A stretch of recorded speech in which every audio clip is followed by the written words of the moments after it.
Headline news વિતા વેદળક. નમસ્કાર દર્શક મિત્રો, હેડલાઇન ન્યૂઝમાં આપનું સ્વાગત છે. છેલ્લા ઘણા સમયમાં ઘણી બધી દુર્ઘટનાઓ ઘટી છે અને માનવ સર્જિત દુર્ઘટનાઓ પણ થઈ. વિપક્ષ એટલે કોંગ્રેસ વિરોધ તો કરે છે પરંતુ કઈ ઉપજતું નથી. એવા અસંખ્ય ઉદાહરણો સામે આવ્યા છે, અસંખ્ય પરિણામ સામે આવે છે. ઘણી બધી દુર્ઘટનાઓ ઘટી, જેમ કે વડોદરાનો હળદી બોટ કાંડ હોય કે પછી રાજકોટની ગેમ ઝોનની દુર્ઘટના હોય કે પછી મોરબીનો જૂનો પુલ હોય કે પછી આ ગંભીરા બ્રિજ જે પાદરાના આણંદથી જોડતો. ત્યારે હાલ આપણી સાથે ગુજરાતના એટલે કે પ્રદેશ પ્રવક્તા કોંગ્રેસના જો નિશાંત રાવલ આપણી સાથે જોડે ચૂક્યા છે. એમની સાથે વાત કરીશું. નિશાંતભાઈ, આપનું સ્વાગત છે હેડલાઇન ન્યૂઝમાં.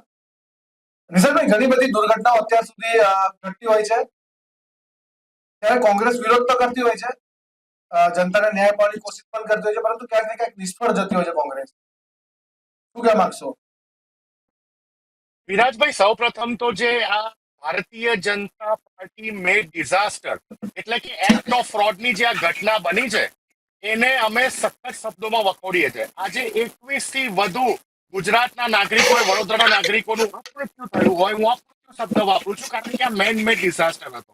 વિચારવા જેવી બાબત છે કે તમે વિરોધ પક્ષની જે ચર્ચા કરી રહ્યા છો વિરાજભાઈ, તમને યાદ હશે 2022માં સૌથી પહેલા અમારા leader of opposition Amit Chavda સાહેબે સરકારને, ડિપાર્ટમેન્ટને, માર્ગ અને મકાન વિભાગને પત્ર લખ્યો હતો કે આ ગંભીરા બ્રિજ જે આવેલો છે એની હાલત જર્જરિત છે, એને હંગામી ધોરણે રિપેર કરાવો. એને દરકનાર કરવામાં આવ્યું. એના પછી 2023માં ફરી એકવાર અમિત ચાવડા સાહેબે પત્ર લખ્યો હતો કે આ બ્રિજની હાલત ખસ્તા છે અને રિપેર કરાવો, મોટી હોનારત થશે.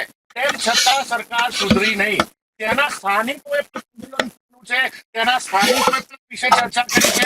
અમારા પૂર્વ ધારાસભ્ય જસવંતસિંહ પઢિયારે પણ નીતિનભાઈ પટેલ જે વખતે નાયબ મુખ્યમંત્રી હતા તેના બ્રિજ વિશે કીધેલું કે હું રાજીનામું ધારાસભ્યના પદેથી આપવા તૈયાર છું, પરંતુ તમે આ બ્રિજ વિશે કંઈક કરો.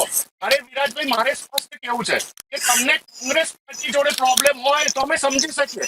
ત્યાંના સ્થાનિકોનો શું પ્રોબ્લેમ હતો જેને તમને આટલા ખોબા ભરીને મતો આપ્યા, 162ની બહુમતી આપી વિધાનસભામાં, તમામ જિલ્લા પંચાયત, મહાનગરપાલિકાઓમાં તમારું શાસન, તો જે જનતાનો વિશ્વાસ તમારી ઉપર હતો એ વિશ્વાસ આજે ઉઠ્યો છે. એનાથી આગળ જવું વિરાજભાઈ, તમને યાદ હશે 2023 ફેબ્રુઆરી 2023માં હાઈકોર્ટ, ગુજરાત હાઈકોર્ટ સુઓ મોટો કરેલો અને એમાં જાન્યુઆરી 2023માં ગુજરાત સરકારે એક રિપોર્ટ સબમિટ કરેલો. ગુજરાતના મહાનગરપાલિકા, જિલ્લા પંચાયત, અર્બન ડેવલપમેન્ટના અંતર્ગત આવતા તમામ બ્રિજનો ડિટેલ રિપોર્ટ સબમિટ થયો હતો અને એમાં હાઈકોર્ટે સંજ્ઞાન લીધેલું અને ઓર્ડર આપેલો કે જે એફિડેવિટ ગુજરાત સરકારે જમા કરાઈ છે એના ઉપર ગુજરાત સરકાર કામગીરી કરે.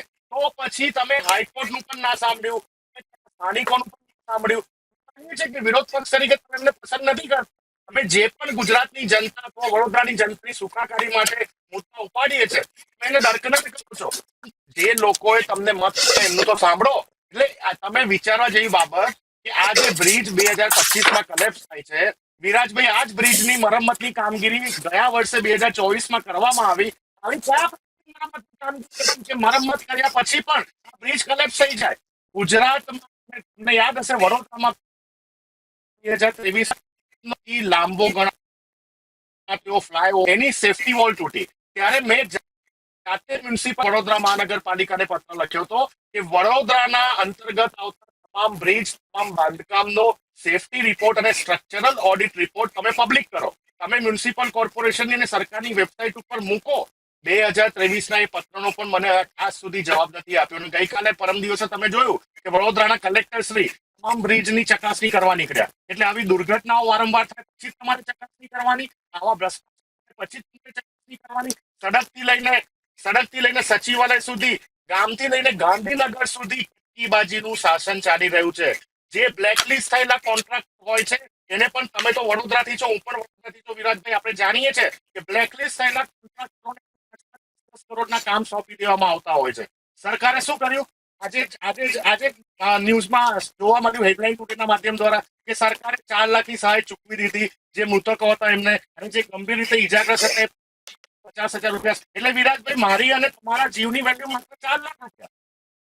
બંનેના જીવની, ગુજરાતના જનતાના જીવની વેલ્યુ માત્ર 4 લાખ રૂપિયા. એક બાજુ પ્લેન દુર્ઘટના થાય, એમના મૃતકોને 1 કરોડ રૂપિયા મળે, અને આ મેન મેડ ડિઝાસ્ટરના જે બ્રિજ તૂટે છે એના નાગરિકોને માત્ર 4 લાખ રૂપિયા.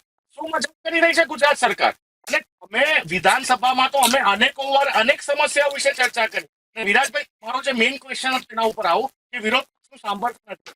વિરોધ પક્ષનો અવાજ મજબૂત હતો, અને એક રિસ્પોન્સિબલ વિરોધ પક્ષ તરીકે અમે દાહોદ અને ભરૂચના મનરેગા કૌભાંડ વિશે બહાર લાવ્યા. અમારા અમિત ચાવડા સાહેબે અવાજ ઉપાડ્યો, અમારા ધારાસભ્ય અવાજ ઉપાડ્યો. ત્યારે જઈને તો ગુજરાત રાજ્યના મંત્રી બચુ જેલમાં છે ને. વિરોધ પક્ષને દરકનાર કરવું અને વિરોધ પક્ષનું સાંભળવું એ બે વાત છે. આજે ગુજરાતની પરિસ્થિતિ એવી થઈ ગઈ છે કે અહીંયા બિહાર વાળી થઈ રહી છે. બિહારમાં દર 2 મહિને 3 મહિને કોઈક ને કોઈક બ્રિજ તૂટે ને તેના નાગરિકોના મૃત્યુ થતા હોય છે. એવી જ હાલત તમે અહીંયા જો. આજે ગુજરાતમાં 2007 થી લઈને 2025માં બ્રિજ તૂટવાની આ પહેલી દુર્ઘટના નથી વિરાજભાઈ. 22 થી વધુ બ્રિજો તૂટ્યા. મોરબીની જયારે દુર્ઘટના બની તો એમાંથી પણ અઢી વર્ષ જ થયા છે. માત્ર મોરબીની દુર્ઘટના 40 થી વધુ લોકોના અપમૃત્યુ થયા. સરકાર એમાંથી કઈ શીખી નથી. પ્રોબ્લેમ છે, સૌથી મોટો પ્રોબ્લેમ છે કે આ ભ્રષ્ટ અધિકારીઓ, આ ભ્રષ્ટ કોન્ટ્રાક્ટરોને જેલના સળિયાની પાછળ મૂકવામાં નથી આવતા. પોલીસ દ્વારા જે ચાર્જશીટ રજૂ કરવામાં આવે છે કોર્ટમાં, એ હલકી ગુણવત્તાવાળી હોય છે અને તમામને બેલ મળી જાય છે. અમે જો વિરાજભાઈ, મોરબીની દુર્ઘટના થઈ, બધા આરોપીઓ બેલ ઉપર. હરણીમાં બોટકાંડ થયો, 12 બાળકો અને 2 શિક્ષકોનું મૃત્યુ થયું, તમામ 20 આરોપીઓ બેલ ઉપર. સુરતમાં તક્ષશિલા કાંડ થયું, તમામ આરોપીઓ બેલ ઉપર. સજા કેમ નથી થતી કોઈને? સવાલ અમે પૂછીએ છીએ ને સરકારને, સજા કેમ નથી થતી? તમે કહો છો કોઈ બી ચમરબંધીને છોડીએ નહીં, તમે ચમરબંધીને પકડી. હકીકત એ છે માત્ર અધિકારીઓને સસ્પેન્ડ કરી દેવાય સોલ્યુશન નથી. સસ્પેન્શન શબ્દ સાંભળીને થાકી ગયા વિરાજભાઈ. અમારે ટર્મિનેશન શબ્દ સાંભળવો છે. ક્યારે સાંભળશે કે તમે 4 અધિકારીઓને બ્રિજમાં સામેલ કરીને ટર્મિનેટ કર્યા? કેમ તમે એમના ઉપર કલ્પેબલ હોમિસાઇડ નો ગુનો દાખલ નથી કરતા? વિરાજભાઈ, મારે તમને પૂછવું છે, શું આ કેસમાં માનવ વધનો કેસ ના થવો જોઈએ અધિકારીઓ પર? કેમ સરકાર નથી કરી રહી? કેમ સરકાર બચાવવાનો ટ્રાય કરે છે? કારણ કે કટકીબાજી કમલમ સુધી જઈ રહી છે વિરાજભાઈ. ભ્રષ્ટાચારનું એપિસેન્ટર થઈ ગયું છે ગુજરાતનું. બિલકુલ. માર્ગ અને મકાન બિલકુલ આપ જે રીતના ભ્રષ્ટાચારનું એપિસેન્ટર છે. જે રીતના આપ કહી રહ્યા છો નિશાંતભાઈ, કે અમે ઘણું બધું કર્યું, જનતાના હિત માટે કર્યું છે, ઘણા બધા પર્દાફાશ કર્યા. આપ જે માંગ પણ કરી રહ્યા છો કે સસ્પેન્શન છે, સસ્પેન્ડ કરી રહ્યા છે, પણ ના થવું જોઈએ. જેલના સળિયાની પાછળ હોવા જોઈએ. જે જનતા સુધી પહોંચે પણ છે કે કોંગ્રેસ એટલે કે વિપક્ષ આ વસ્તુ કરી જ રહી છે, છતાં પણ આજની જનતા વિપક્ષના લાયક સમજતી જ નથી. તો આમાં વાંક કોનો કયો? જનતાનો વાંક કયો કે પછી કોંગ્રેસના નેતાઓનો વાંક? કે જનતા કોંગ્રેસને કશું ભાજી મૂડા સમજે છે હાલમાં? વિરાજભાઈ, એવું કશું જ નથી. તમને વડોદરા શહેરનો જ એક લાઈવ એક્ઝામ્પલ, હમણાં રિસન્ટલી થયેલું એક એક્ઝામ્પલ આપું. વોર્ડ નંબર 16માં અમારા કાઉન્સિલર, સિનિયર કાઉન્સિલર અને અમારા વડોદરાના વિરોધ પક્ષના નેતા ભક્તુભાઈ રહે છે. એ પોતે ત્યાંના સ્થાનિક કાઉન્સિલર છે.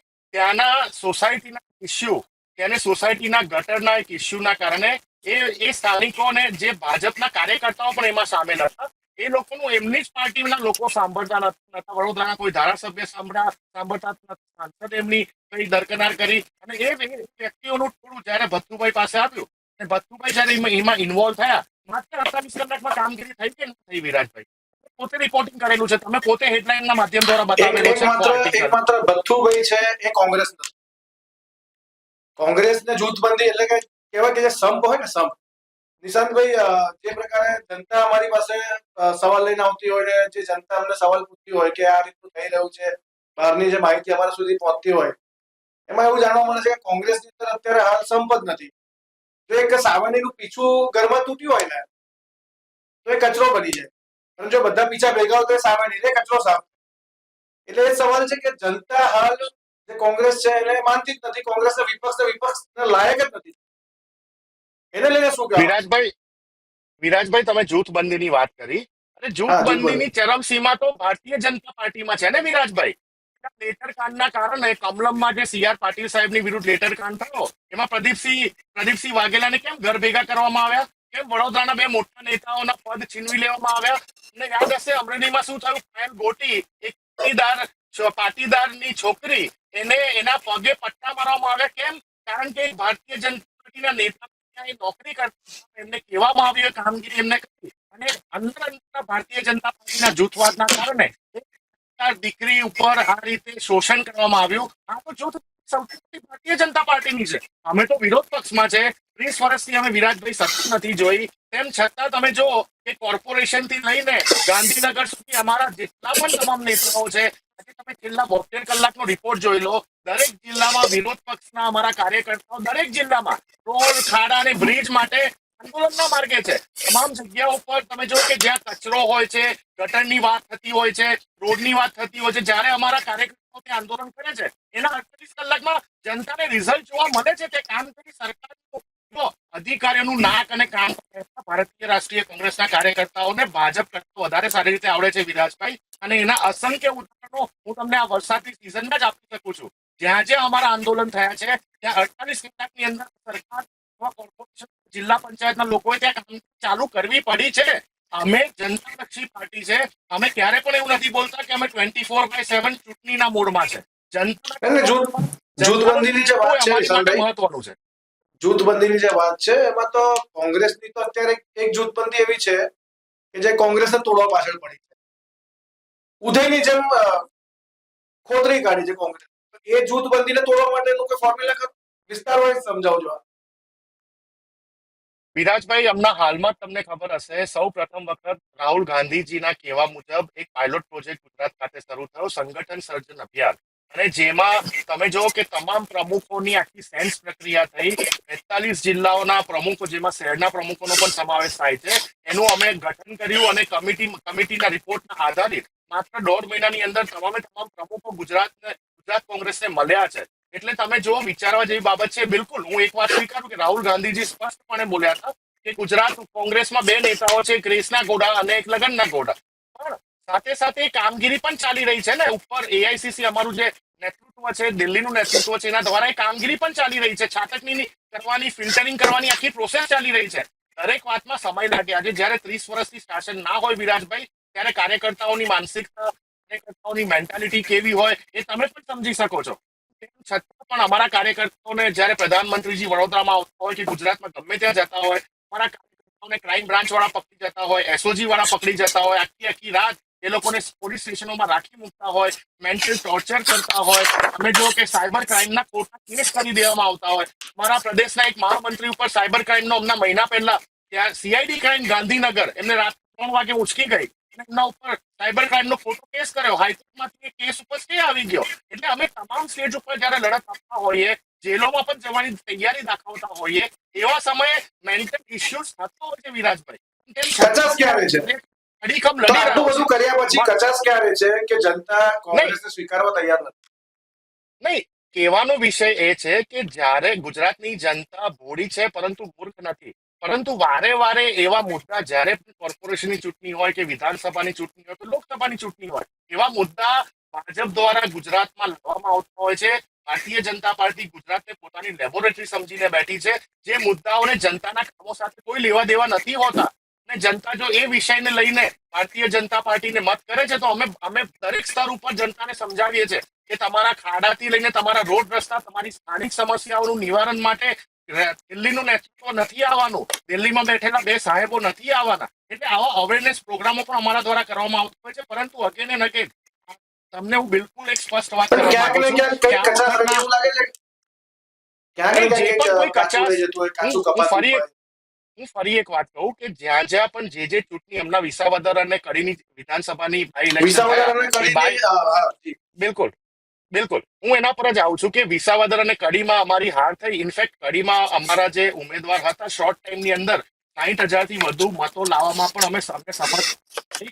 જ્યાં આમ આદમી પાર્ટી લડી હતી, પરંતુ 1% પણ ઓછો મતશેર આવ્યો હતો. એમની ડિપોઝિટ પણ નથી બચાવી શક્યા. એટલે આવી સમસ્યાઓમાં પણ અમે મજબૂતાઈથી લડત આપીએ છીએ. હું ફરી વખત કહું છું વિરાજભાઈ કે અમે જનતાલક્ષી પાર્ટી છે. રાહુલજી અમારા રાષ્ટ્રીય નેતા અને લોકસભાના અમારા લીડર ઓફ ઓપોઝિશન પણ વારંવાર એક જ વાત કહે છે કે અમે જનતાની વચ્ચે રહીને જનતાનું કામ કરીશું. ચૂંટણીનું પરિણામ કોઈ પણ આવે. બિલકુલ, રાજકીય પાર્ટી છીએ એટલે ગામની ચૂંટણી હોય, સરપંચની ચૂંટણી હોય કે જિલ્લા પંચાયતની ચૂંટણી હોય, અમારે મજબૂતાઈથી લડવાની હોય છે અને અમે લડતા છે.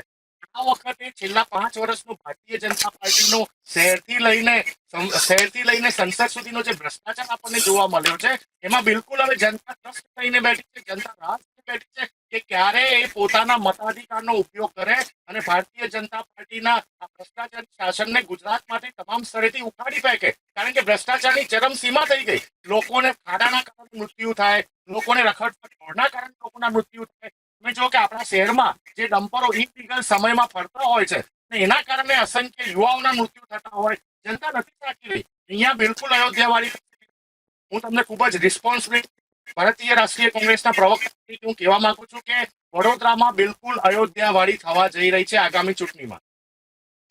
બિલકુલ વિસાવદરની વાત કરી કે જે પ્રમાણે કોંગ્રેસ હાર્યું, આમ આદમી પાર્ટીના ગોપાલ ઇટાલિયા વિજેતા થયા, પરંતુ વાત કરીએ વિસાવદર અને કડીની, કોંગ્રેસ આમ આદમી પાર્ટી સાથે જે ગઠબંધન ના કર્યું, એવું નથી લાગતું કે ભૂલ કરી હોય?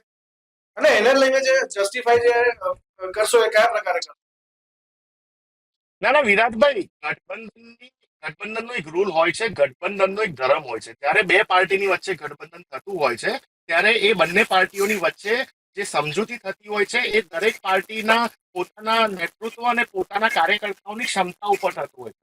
આમ આદમી પાર્ટી એક એવી પાર્ટી જે 10 વર્ષ પહેલા જેનું નિર્માણ થયું, આ પાર્ટી ભ્રષ્ટાચારના જોર ઉપર બનેલી પાર્ટી, અન્ના હજારેના આંદોલનમાંથી ઉદ્ભવેલી પાર્ટી, અને એ પાર્ટીનો જે સૌથી મોટો હતો લોકપાલ. ત્યાં છે લોકપાલ. અને ભ્રષ્ટાચારની જયારે આમ આદમી પાર્ટી વાત કરવા નીકળી હતી છેલ્લા 10 વર્ષમાં શું થયું? એક ડઝનથી વધારેના મંત્રીઓ તો ભ્રષ્ટાચારમાં સામેલ, અડધો ડઝનથી વધારે મંત્રીઓ તો દિલ્હી ખાતે જેલમાં ગયા. જે શરાબ ગોટાળા થયા એમાં જેલમાં ગયા. કેજરીવાલ પોતાની સીટ પણ ના બચાવી શક્યા. તમે જો કે ગઠબંધનની ચર્ચા કરી તો એમને હરિયાણામાં શું કર્યું? હરિયાણામાં જયારે આમ આદમી પાર્ટી પાસે 1% પણ ઓછો વોટ શેર હતો, તેમ છતાં જયારે કોંગ્રેસ ત્યાં જીતતી હતી, દરેક પત્રકારના મોઢા ઉપર કે હરિયાણા વિધાનસભા આ વખતે કોંગ્રેસ જીતશે, કારણ કે સામે ખેડૂત આંદોલન મજબૂતાઈ, તમામ ખેડૂતો ભારતીય જનતા પાર્ટીની સરકારથી નાખુશ હતા, એમનું કોઈ આમ આદમી પાર્ટીનું કોઈ વજન નહોતું, તેમ છતાં હરિયાણા લડ્યા.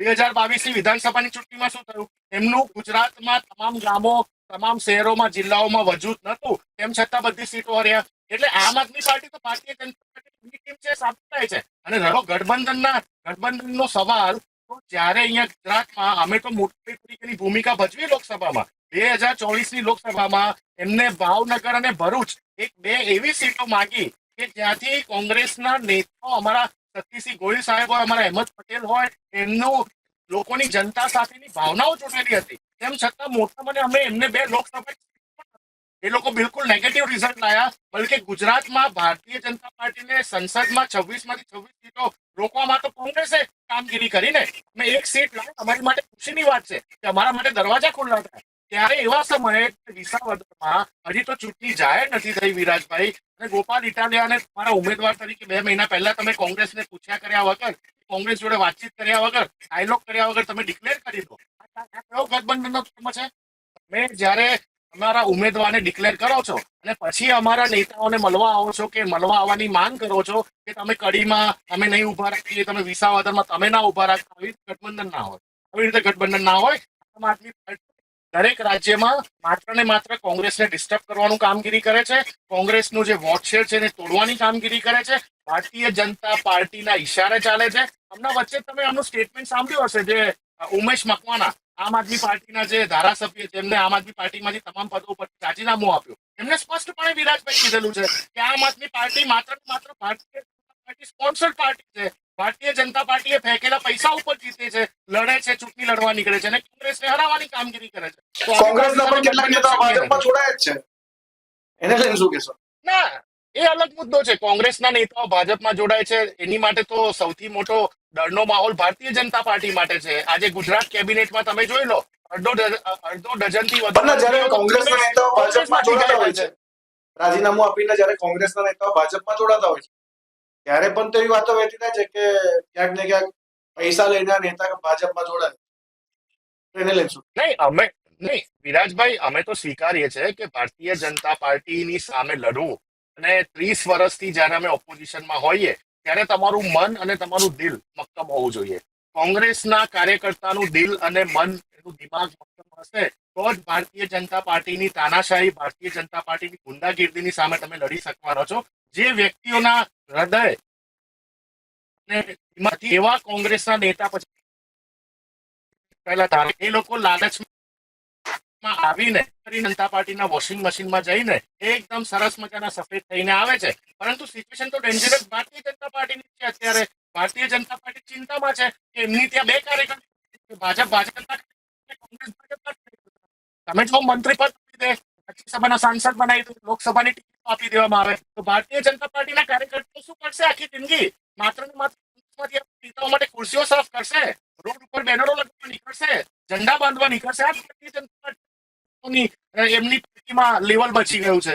એટલે ડેન્જરસ વાત તો ભારતીય જનતા પાર્ટી માટે છે. અને અમારા તો રાહુલજી કહે છે કે હજી પણ જે ભારતીય જનતા પાર્ટીની સામે લડાઈ નથી આપી શકતું, એમના ડરથી ગભરાઈ જાય છે, અથવા તો ભારતીય જનતા પાર્ટી સાથે કોઈ સાઠગાંઠમાં પોતાનો ધંધો એ લોકો જતા જ રહો. ઓપનલી કહીએ છીએ અમે તો કે જતા જ રહો. અહીંયા કોંગ્રેસની વિચારધારા લેવાનો તમને મતલબ નથી. કોંગ્રેસનો કાર્યકર્તા બબ્બર શેર છે, કોંગ્રેસનો કાર્યકર્તા લડાયક છે. અમે દેશની આઝાદીની લડાઈમાં નથી રહ્યા તો ભારતીય જનતા પાર્ટીની સામે ડરવાનો કોઈ વિષય જ ઉભો નથી થતો. બિલકુલ. કોંગ્રેસ કામ કરે ને જસ ભાજપને મળે. ઘણી બધી વખત એવું થયું છે. સ્થાનિક સ્વરાજની ચૂંટણીમાં ઓબીસીને 27% અનામતનો લાભ અપાવ્યો કોંગ્રેસે, પણ જસ મળ્યો ભાજપ.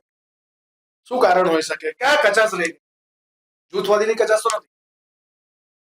ના વિરાટભાઈ, આમાં કોઈ કચાસનો વિષય નથી. તમને એક બેસ્ટ એક્ઝામ્પલ આપું. હમણાં હાલમાં થોડા સમય પહેલા જે જમ્મુ કાશ્મીરનો સૌથી ઊંચો બ્રિજ કહેવાય એવો ચેનાબ બ્રિજ, એ ચેનાબ બ્રિજનું ઉદઘાટન માનનીય પ્રધાનમંત્રી મોદી સાહેબ ત્યાં ગયા હતા અને સરસ મજાનું ત્યાં ઇવેન્ટ મેનેજમેન્ટ થયું હતું. અને એ બ્રિજની પાછળ કોંગ્રેસની મહેનત તમને યાદ હશે 2011માં જયારે મનમોહન સિંહ સાહેબની સરકાર હતી, પ્રધાનમંત્રી હતા, એ સમયે જ 11,000 કરોડ આ સૌથી ઇમ્પોર્ટન્ટ બ્રિજ, સૌથી લાંબા બ્રિજ, એશિયાના સૌથી ઊંચા બ્રિજ માટે કોંગ્રેસે જ ફાળવેલા 11,000 કરોડ. અને કોંગ્રેસે કામગીરી ચાલુ પણ 2013માં બ્રિજને બનાવવાની કરી દીધી. પરંતુ સરકાર ગઈ અને સરકાર ગયા પછી જયારે બ્રિજનું બાંધકામ ભારતીય જનતા પાર્ટીની શાસિત સરકારમાં પૂર્ણ થયું ત્યારે લેબલ લગાવી દેવામાં આવ્યું કે ભાઈ આ પ્રધાનમંત્રી મોદીજીના હસ્તે થયું છે. એવી તો કેટલી ઘટનાઓ છે. તમે જો કે એક પ્રધાનમંત્રીજી માર્સ મિશનની જયારે વાહવાહી કરતા હતા કે અમદાવાદમાં ફરતી એક સીએનજી રિક્ષા કરતા પણ ઓછા ખર્ચે અમે માર્સ ઉપર આપણું મંગળયાન મોકલ્યું હતું. એ મિશનની શરૂઆત પણ સરકારમાં થઈ હતી. Right to education, right to food.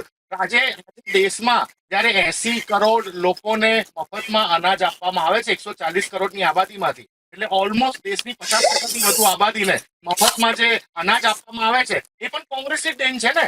Right two ફૂડનો Congress party આવી હતી. કહેવાનો વિષય એ છે કે કોઈ પણ સરકાર પોતપોતાના કાર્યકાળમાં પોતાના કાર્યો કરતી જ હોય છે, પોતાની ઉપલબ્ધિઓ પ્રમાણે કામ કરતી હોય છે, પરંતુ એનું માર્કેટિંગ અમે સ્વીકારીએ છીએ કે અમે માર્કેટિંગ કરવામાં જ અમે માર્કેટિંગમાં જનતાના ટેક્સના ભરેલા કરોડ રૂપિયા અમે ફૂંકી નથી શકતા. અમે માર્કેટિંગમાં પાછળ હતા, પ્રમોશનમાં પાછળ હતા, અમે સ્વીકારીએ છીએ. જ્યારે ભારતીય જનતા પાર્ટી નાનામાં નાની કોઈ પણ કામગીરી હોય એને માર્કેટિંગમાં પ્રમોશનમાં ફેરવી નાખે છે. આ બંને પાર્ટી વચ્ચેનો ડિફરન્સ છે. પરંતુ આ વિચારધારાની લડાઈ અવિરતપણે ચાલતી લડાઈ છે વિરાજભાઈ. અને અમે વિચારધારાની લડાઈમાં અમે ભારતીય જનતા પાર્ટી સાથે કોઈ પણ પ્રકારની કોમ્પ્રોમાઇઝ કરવાના લેવલ ઉપર નથી. દેશમાં કોઈ પણ રાજ્યમાં કોઈ પણ બૂથ ઉપર જો ભારતીય જનતા પાર્ટીનો મજબૂત રીતે સામનો કોઈ કરી શકતું હોય તો એ માત્ર ને માત્ર ભારતીય રાષ્ટ્રીય કોંગ્રેસ અને એનો કાર્યકર્તા છે. નિશાંતભાઈ, કોંગ્રેસ જે કહેવાતી છે બિન સાંપ્રદાયિકતાની છાપ, એટલે કે હિન્દુ વિરોધી જે લઘુમતી કોમ છે એને જે ખુલ્લો સપોર્ટ કરી રહ્યા છે એમના તરફ જ જઈ રહી છે કોંગ્રેસ. તો આ જે માનસિકતા છે અને આ જે વિચાર છે અત્યારની જનતા વિચારી રહી છે, તો એને કઈ રીતે દૂર કરશે? ના વિરાજભાઈ, એવું કશું જ નથી. આજે બિન સાંપ્રદાયિકતા જયારે ભારત દેશે પોતાના સંવિધાનમાં સ્વીકારેલું હોય, વી આર સેક્યુલર નેશન, તો એ વાતની ચર્ચા બધાએ જ કરવી પડે. અને ભારતીય જનતા પાર્ટીનું તમે અત્યારે સ્ટુડિયોમાં બેઠા છો, ભારતીય જનતા પાર્ટીની વેબસાઇટ ખોલો અને ભારતીય જનતા પાર્ટીનું સંવિધાનના પહેલા જ પેજ ઉપર લખેલું છે કે ભારતીય જનતા પાર્ટી પણ બિન સાંપ્રદાયિકતાને અપનાવેલી છે. તો શું ભારતીય જનતા પાર્ટી માઇનોરિટીની ચર્ચા નહીં કરે? ભારતીય જનતા પાર્ટી દલિતની, ઓબીસીની ચર્ચા નહીં કરે?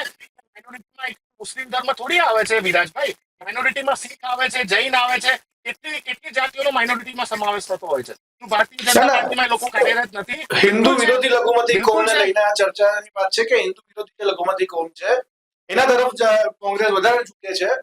એનો જે અત્યારે જે માનસિકતા અને એનો જે વિચાર અત્યારે જનતાના દિમાગમાં ચાલી રહ્યો છે અને જે વાતો વહેતી થઈ છે એ કઈ રીતે દૂર કરશો? કઈ રીતે છાપ ઉભી કરશો કે અમે હિન્દુ વિરોધી લઘુમતી કોમ સાથે એટલા રમેલા નથી? વિરાજભાઈ, હું તમને સ્પષ્ટ કહેવા માંગુ છું. મારા સવાલનો સચોટ જવાબ એક એક્ઝામ્પલથી આપું. વર્ષો પહેલા 2014 વખતે જ્યારે પ્રધાનમંત્રી મોદીજી પહેલી વખત સંસદની ચૂંટણી લડવા નીકળ્યા હતા, ત્યારે આ જ ભારતીય જનતા પાર્ટીના આઈટી સેલે આલુ ઓર સોના નિકલેગા વાળું સ્ટેટમેન્ટ રાહુલ ગાંધીજી એક સભામાં પ્રધાનમંત્રી મોદીજીના કન્ટેક્સમાં આપેલું, પ્રધાનમંત્રી મોદીજીને કોટ કરતા આપેલું, એને એમાં કાપાકૂપી કરીને વર્ષો સુધી આ સ્ટેટમેન્ટ ચલાવ્યું. વર્ષો સુધી તમે કોઈ પણ ભાજપના અંધભક્તને અત્યારે પણ પૂછશો, જેને નોલેજ નથી, જેને ઇતિહાસનું જ્ઞાન નથી, જેનું કોઈ વાંચન નથી, એવું જ કહેશે કે આ એ સ્ટેટમેન્ટ રાહુલ ગાંધીજીનું હતું. હકીકતમાં શું નીકળી? વર્ષો પછી હકીકત બહાર આવી ને એ સ્ટેટમેન્ટ પ્રધાનમંત્રી મોદીજીએ આપેલું હતું કે મેં એસે દિન લાવું આર સે સોના નીકળેગા, અને એને કોટ કરેલું રાહુલ ગાંધીજીએ. એટલે કોંગ્રેસ પાર્ટીને બદનામ કરવી, કોંગ્રેસ પાર્ટીને ડિફેમ કરવી, કોંગ્રેસ પાર્ટીની છબી, અમારા નેતાઓની છબીને ખરાબ કરવી, એ તો વર્ષોથી પ્રોપોગન્ડા છે. અને તમે જોયું કે ભારતીય જનતા પાર્ટી પાસે તો અબજો રૂપિયા આવી ગયા છે વિરાજભાઈ. ઇલેક્ટ્રોલ બોન્ડ, જેના ઉપર સુપ્રીમ કોર્ટે સ્ટે લાવેલું ગયા વર્ષે, ઇલેક્ટ્રોલ બોન્ડના માધ્યમ દ્વારા તમે જો ભારતીય જનતા પાર્ટી પાસે કેટલા રૂપિયા આવી ગયા છે. દરેક જિલ્લામાં 25-25 કરોડ કરી નાખ્યા છે. એમની પાસે રૂપિયાની કોઈ ખોટ નથી. એટલે કોંગ્રેસની વિચાર બિન સાંપ્રદાયિકતાને એની ડેફિનેશન બદલી નાખવી, ભારત દેશના સંવિધાન પર વારે વારે હુમલો કરવો, કોન્સ્ટિટ્યુશનને બદલવાની વાત કરવી, ભારતીય જનતા પાર્ટી કરતી આવે છે. અને અમારી લડાઈ જે મજબૂત થઈ અમે લડી રહ્યા છે. પરંતુ 2024 લોકસભાના રિઝલ્ટ જ સાબિત કરે છે ને. અયોધ્યાથી લઈને તમે જે હિન્દુ વિરોધી વાત કરી, પછી મને એક વાત કહો વિરાજભાઈ, અયોધ્યાથી લઈને રામેશ્વરમ સાઉથમાં તમામ જગ્યાઓ પર જ્યાં જ્યાં પ્રભુ શ્રી રામના પગલા પડ્યા હતા, એ બધી તમામ સંસદીય સીટો કેમ ભારતીય જનતા પાર્ટી હારી ગઈ? કેમ ઇન્ડિયા ગઠબંધન જીત્યું તમામ જગ્યાઓ પર? એનો જવાબ બી આપી દે ભારતીય જનતા પાર્ટીના લોકો. જો તમે હિન્દુ વિરોધી પાર્ટી ગણાવતા હો તો આ તમામ જગ્યાઓ પર સૌથી વધારે તો હિન્દુ લોકો રહે છે. મેજોરિટીમાં હિન્દુ જનતા રહે છે ત્યાં. તો ત્યાં કેમ ભારતીય રાષ્ટ્રીય કોંગ્રેસ જીતી? મહારાષ્ટ્રમાં જો તમે સૌથી વધારે આપણા ધર્મનું નામ લેવાતું હોય છે, 13 સીટ ઉપર ભારતીય રાષ્ટ્રીય કોંગ્રેસની જીત થઈ. સૌથી વધારે સીટો ઉપર રાજસ્થાનનું રિઝલ્ટ જોઈ લો, અમે 100 સીટો ઉપર આવી ગયા.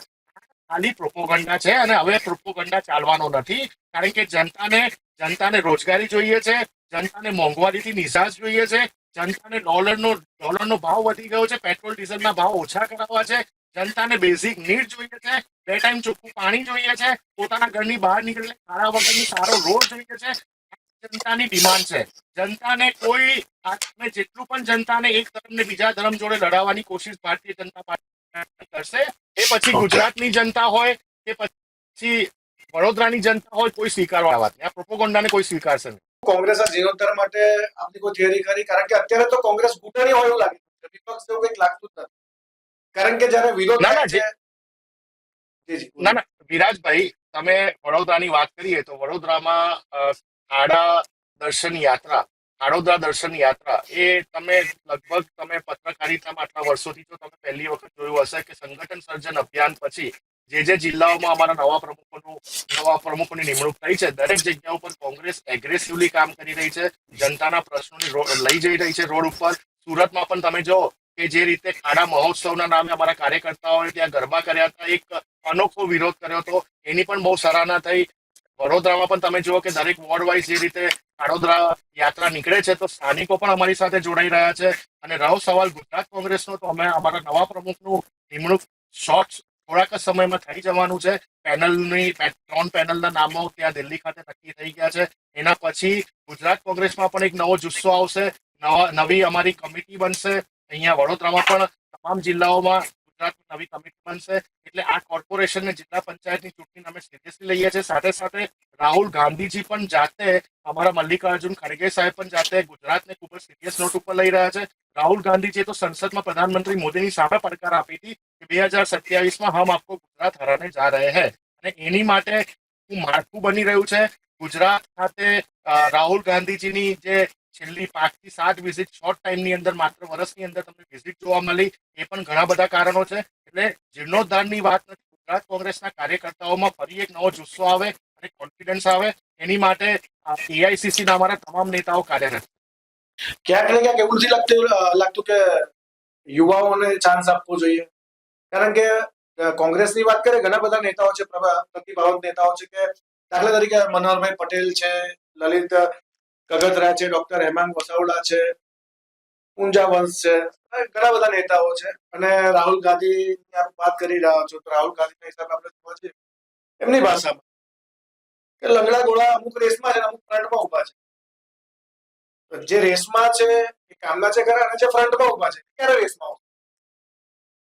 નહીં, વિરાજભાઈ, તમારો સવાલનો સાચો જવાબ આપીશ. તમારી સામે કોંગ્રેસનો એક એવો કાર્યકર્તા બેઠો છે કે જેને વડોદરા શહેરના મહામંત્રીથી પોતાનું કાર્યકાલ રાજનીતિમાં ચાલુ કર્યો હતો, પછી સોશિયલ મીડિયા, અને અત્યારે હું પ્રદેશ પ્રવક્તા તરીકે ભૂમિકા ભજવું છું. અને રાષ્ટ્રીય ધોરણે પણ ગુજરાતના કોઈ પણ ઇસ્યુ હોય છે તો એની ડિબેટોમાં મારી પાર્ટી મને મોકલતી હોય છે. જો મારા જેવા એક ભણેલા ગણેલા યુવાનને પાર્ટી આટલો મોટો સ્ટેજ આપ્યો હોય તો તમે જે પણ અમારા નેતાઓના નામ બોલ્યા એ તમામ નેતાઓને પાર્ટીએ એક સારા હોદ્દા અને સારા સ્ટેજ આપેલા જ છે. અને જ્યારે પણ ચૂંટણી આવતી હોય છે ત્યારે આવા યુવા નેતાઓને પણ પાર્ટી તક આપતી હોય છે. ઘણા બધા ચેન્જીસની જરૂર હતી છેલ્લા 2 વર્ષમાં. એ ચેન્જીસની શરૂઆત થઈ ગઈ છે. અને ફરી એક વખત કહું કે જ્યારે 30 વર્ષથી એક હતું શાસન કોઈ પાર્ટીનું ચાલતું હોય તો એની સામે લડવું. કારણ કે ગુજરાત એક એવું એક્ઝામ્પલ છે આખા ભારત દેશમાં જ્યાં 30 વર્ષથી કન્ટિન્યુઅસ કોઈ એક પાર્ટીનું શાસન હશે. તમે જોઈ લો, બાકી કોઈ સ્ટેટમાં આવું નથી. મહારાષ્ટ્ર જોઈ લો, રાજસ્થાન જોઈ લો, સાઉથ જોઈ લો, ઉત્તર પ્રદેશ જોઈ લો, બિહાર જોઈ લો, 10 વર્ષ અથવા 15 વર્ષ મેક્સિમમ કોઈ પાર્ટીએ શાસન કર્યું હશે. એટલે આવા સમયને બદલવો, તો આ લોકોની મેન્ટાલિટી, જનતાની વિચારધારાને બદલવો, એમાં સમય લાગતો હોય છે ને અમે એના પર કામગીરી મજબૂતાઈથી કરી રહ્યા છે. કોંગ્રેસ ઘણી જૂની પાર્ટી, સૌથી જૂની પાર્ટી છે.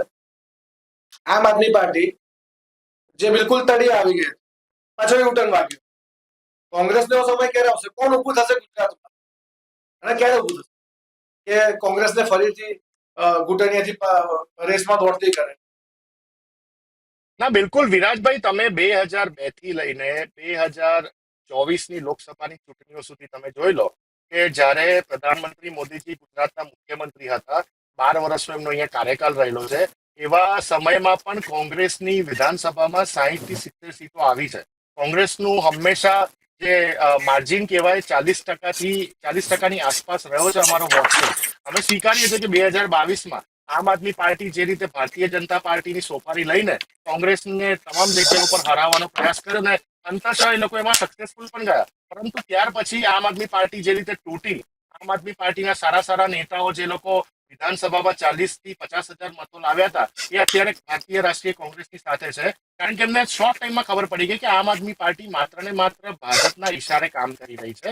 અને અત્યારની જનતા, અત્યારની પરિસ્થિતિ તમે જો ગુજરાતની જનતા પણ સ્વીકારી રહી છે કે હા, ભારતીય જનતા પાર્ટીને જો કોઈ મજબૂતાઈથી લડત આપી શકતું હોય તો ભારતીય રાષ્ટ્રીય કોંગ્રેસ છે. એટલે બિલકુલ જે ભૂલો અમારી 2022ની વિધાનસભા થઈ હતી એ ભૂલો અમે રિપીટ ના કરીએ એના ઉપર અમારું કોન્સન્ટ્રેશન છે. એની પહેલા સૌથી મોટું કોન્સન્ટ્રેશન કે જિલ્લા પંચાયત, આજે તમામ જિલ્લા પંચાયત, તમામ મહાનગરપાલિકાઓ પર ભારતીય જનતા પાર્ટીનો કબજો છે. એમાં અમે અમારું સારું રિઝલ્ટ લાવીએ. તમને યાદ હશે કે હમણાં તાલુકા પંચાયતોની ચૂંટણી થઈ, એમાં સાથે સાથે જુનાગઢ મહાનગરપાલિકાની પણ ચૂંટણી થઈ હતી. અને એ વખતે જ્યારે ચૂંટણી થઈની પહેલા અમારા માત્ર 2 કોર્પોરેટર હતા અને આ વખતે 11 કોર્પોરેટર જીતી રહ્યા. પહેલા અમારી પાસે ત્યાં ઓફિશિયલ વિરોધ પક્ષ નતું કારણ કે જે 10%નું હોય છે માર્જિન. આ વખતે જુનાગઢ મહાનગરપાલિકામાં અમારી પાસે ઓફિશિયલ વિરોધ પક્ષ છે. એટલે ગ્રાફ વધી રહ્યો છે અને બિલકુલ મજબૂતાઈથી લડીશું. અમારી પાસે નેતાઓની કમી નથી, અમારી પાસે મજબૂત વિચારધારાવાળા કાર્યકર્તાઓની કમી નથી. બૂથ લેવલને મજબૂત કરવાનું છે. કાર્યક્રમો અમે આપી રહ્યા છે આખા ગુજરાતમાં. તમામ જગ્યાઓ ઉપર જે રોડ પર પડેલા ખાડા અને એના કારણે થતા લોકોના મૃત્યુ, એના વિશે પણ અમે લડત આપી રહ્યા છે. ભાજપના ભ્રષ્ટાચારની સામે મજબૂતાઈથી લડત આપીશું. અને સાથે સાથે સંગઠનને મજબૂત કેવી રીતે કરવાનું અને સંગઠનને મજબૂત કરીને ચૂંટણીઓ કેવી રીતે જીતવાની અને સત્તા ઉપર આવીને જનતાના જે પ્રોબ્લેમ, જનતાના જે બેઝિક નીટના કાર્યો છેલ્લા 30 વર્ષમાં નથી થયા એ વિશે ગંભીરતાથી ભારપૂર્વક કામગીરી કરવાની અમારો મોટો છે. જી, માધવસિંહ સોલંકીએ જે ખામ થિયરી અપનાવી એ કેટલી યોગ્ય માનો છો એને? કારણ કે જે ક્ષત્રિય છે, દલિત છે, આદિવાસી છે, મુસ્લિમ છે, આ લોકો સિવાયના જે સવર્ણો કોંગ્રેસથી મોઢું ફેરવી લીધું. કઈ નજર જુઓ છો? વિરાજભાઈ, રાજકારણમાં જ્યારે જે સમય ચૂંટણી આવતી હોય એ સમયના આધારિત દરેક પાર્ટી પોતાનો એજન્ડા નક્કી કરતું હોય.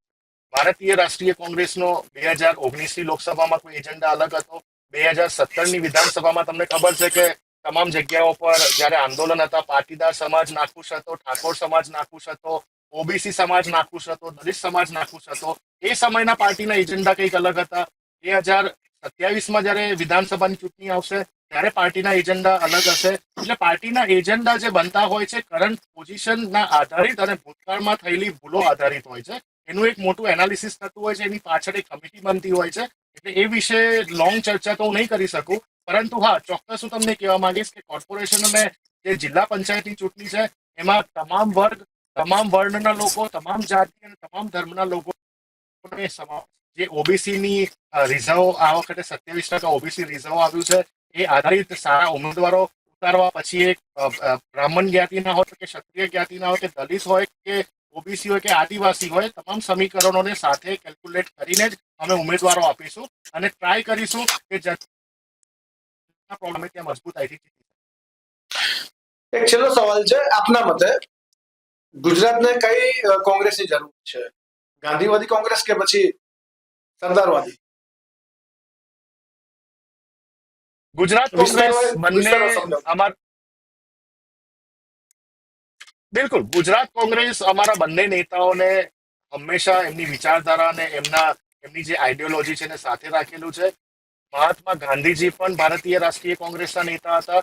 સરદાર પટેલ સાહેબ તો ભારતીય રાષ્ટ્રીય કોંગ્રેસમાં ગુજરાત પાંચના 25 વર્ષ સુધી, વિરાજભાઈ સૌથી લોંગ ટાઈમ પીરિયડ માટે જો અમારા પ્રદેશ અધ્યક્ષ કોઈ રહ્યા હોય તો સરદાર પટેલ સાહેબ હતા. સરદાર પટેલ સાહેબની કામ કરવાની સ્ટાઇલ, મહાત્મા ગાંધીજીની કામ કરવાની સ્ટાઇલ, પંડિત જવાહરલાલ નહેરુજીની કામ કરવાની સ્ટાઇલ, આવા અનેકો અમારા જે નેતાઓ હતા એમની કામ કરવાની સ્ટાઇલનું જે નિચોડ હોય છે એ પ્રમાણે જ હંમેશા અમારી વિચારધારા આગળ વધતી હોય છે. મહાત્મા ગાંધીજી પણ અમારી માટે પૂજ્ય છે, સરદાર પટેલ સાહેબ પણ અમારી માટે પૂજ્ય છે અને અમને ગર્વ છે કે અમે દેશને એવા નેતાઓ આપ્યા છે કે જેને દુનિયા આજની તારીખે પણ યાદ કરે છે. મને નથી લાગતું કે ભારતીય જનતા પાર્ટી પાસે એવા કોઈ નેતાઓ હશે દેશની આઝાદી પહેલા કે દેશની આઝાદી પછી જેને કદાચ દુનિયા યાદ કરતી હશે. પરંતુ હા બિલકુલ, પટેલ સાહેબને પણ દુનિયા યાદ કરે છે, મહાત્માજીને પણ દુનિયા યાદ કરે છે અને નહેરુજીને પણ આજે દુનિયા યાદ કરે છે. એટલે અમને ગર્વ છે કે અમારી વિચારધારાની કોમ્પ્રોમાઇઝ ક્યારે થતી નથી. ગુજરાત કોંગ્રેસ એ ભારતીય રાષ્ટ્રીય કોંગ્રેસનું જ એક ભાગ છે. ગુજરાત કોંગ્રેસ હંમેશા ભારતીય રાષ્ટ્રીય કોંગ્રેસની વિચારધારા, અમારો જે કોન્સ્ટિટ્યુશન છે, અમારું જે સંવિધાન છે અને ભારત દેશનું સંવિધાન છે એનું માન સન્માન હંમેશા કરતું આવશે. અમે ક્યારે પણ ભારત દેશના સંવિધાન ઉપર આંચ નહીં આવવા દઈએ. અમે ક્યારે પણ મહાત્મા ગાંધીજી અને સરદાર પટેલ સાહેબ અને નહેરુજીની વિચારધારા ઉપર આંચ નહીં આવવા દઈએ. જી બિલકુલ, આપ જે કહી રહ્યા છો કે જનતા ભોળી છે, મૂર્ખ નથી, જેમ પહેલા આપણે કહ્યું. આવનારું જે ઇલેક્શન છે કયા પ્રકારની રણનીતિ રહેશે અને જનતાને કયા પ્રકારે જાગૃત થવા માટે આપ પ્રેરિત કરશો? કારણ કે તમે ઘણા એટલા મુદ્દા બતાવ્યા કે આ ભૂલ ભાજપ, પેલું કર્યું ભાજપ, આ કર્યું, ફલાણું કર્યું, છતાં પણ જનતા ભાજપને જ વોટ કેમ આપે? શું કારણ હોય છે? વિરાજભાઈ, જ્યારે કારણ કે ભારતીય જનતા પાર્ટી જ્યારે પણ ચૂંટણી આવે, પછી કોર્પોરેશનની ચૂંટણી હોય કે દેશની ચૂંટણી હોય, તમે જો કે એમના મુદ્દા શું હોય છે. તમે ક્યારે પણ ભારતીય જનતા પાર્ટીના વિકાસલક્ષી મુદ્દા નહીં સાંભળ્યા હોય. તમે ક્યારે પણ ભારતીય જનતા પાર્ટીના નેતાઓ જ્યારે સભા કરતા હોય છે ત્યારે એમને છેલ્લા 5 વર્ષમાં કરેલા કામગીરીનો ઓડિટ રિપોર્ટ ક્યારે નહીં આપે. હંમેશા એક ધર્મને બીજા ધર્મ સાથે લડાવવાની વાત કરશે. તમે જો કે લોકસભાની ચૂંટણી હતી ત્યારે પ્રધાનમંત્રી મોદીજીના મોઢે કોંગ્રેસ આવશે તો તમારું મંગલસૂત્ર છીનવી નાખશે, મહિલાઓનું અપમાન કરવાની કોશિશ કરી, કોંગ્રેસ આવશે તો તમારી ગાય ભેંસો લઈ લેશે, કેવા સ્ટેટમેન્ટ આપવાની કોશિશ કરી હતી. તમે જો કે મુજરાથી લઈને કેવા શબ્દો, પ્રધાનમંત્રીજીનું પદ એટલે વરિષ્ઠ પદ કહેવાય. આ પદ ઉપર બેઠેલા વ્યક્તિના મોઢે જ્યારે આવા શબ્દોનું ઉચ્ચારણ થતું હોય, સામે વિકાસના કાર્યોનું એક ટકો પણ ડિસ્કશન ના થતું હોય, અમે હંમેશા કરેલા કાર્યો, ક્યાંક અમારી સરકાર હશે, ક્યાંક અમારા ચૂંટાયેલા પ્રતિનિધિ હશે તો એને શું કામગીરી કરી એના ઓડિટ વિશે ચર્ચા કરીશું. આગામી સમયમાં જો અમારી સત્તા આવે છે તો અમે શું કામ કરીશું એ અમારો મોટો હોય છે. અમે તમામ ધર્મને સાથે લઈને ચાલવા વાળા વ્યક્તિ છે. અમે ક્યારે પણ ધર્મના નામ ઉપર વોટ નથી માંગતા. અમે ક્યારે પણ ભારતીય સેનાના નામે મત નથી માંગતા. તમને યાદ હશે પુલવામામાં થયેલા એટેક પછી ચૂંટણીની સભાઓમાં પ્રધાનમંત્રી મોદીજી, મારી પાસે વિડીયો પણ છે આપને બતાવવા, પુલવામામાં થયેલા શહીદોના નામે મતો માંગેલા છે.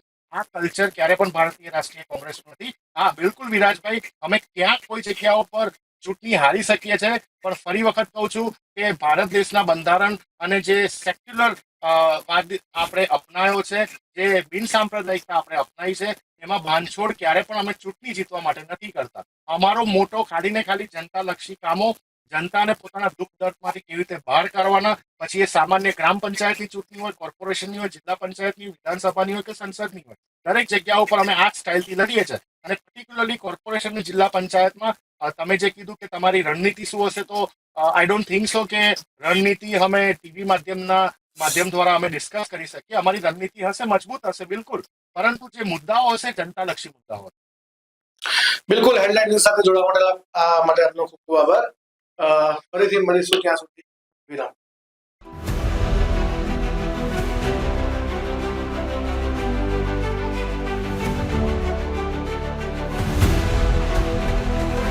हर समस्या की डेडलाइन, हेडलाइन न्यूज, जिंदा बेधड़क